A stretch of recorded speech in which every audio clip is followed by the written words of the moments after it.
Domestic Violence Awareness Month, Monroe County leaders provided the latest statistics showing reports of abuse are higher here than in other parts of the state. Natalie Kuchko joining us now in studio with more on those findings. Natalie, what did you see? Adam, Teresa, for the year of 2022, the most updated report, leaders say rates of domestic violence reports in the city of Rochester are more than 2.5 times more than statewide rates collectively. Officials with the Willow Domestic Violence Center remain committed to helping those in need.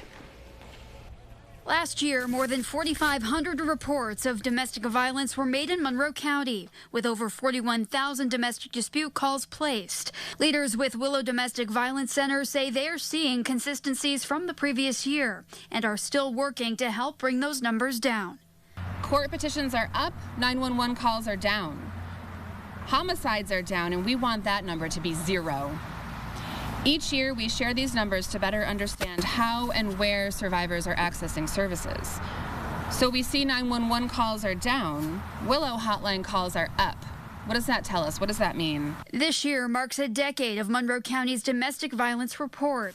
Last month, county officials announced $1.5 million in ARPA funds toward a family justice center for Willow, the first of its kind in the area. Officials are confident it will help the agency expand its reach in assisting those in need, including legal, medical, and financial services. Survivors will soon have a one-stop shop for all the services they may need: legal and court, health, mental health, counseling, financial, housing, and so much more. By bringing them together under this justice center, you're taking down those barriers that exist between each one of those groups and putting them in one place so that it doesn't work for the agency, but it works for the community.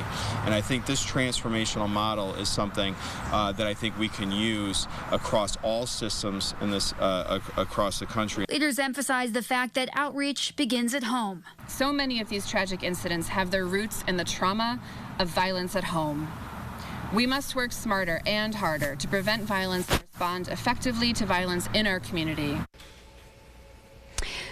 Worth noting, Willow Domestic Violence Center will hold its Walk with Willow event on October 15th. Registration for that can be done in person that day, starting at 9 a.m. or online at willowcenterny.org.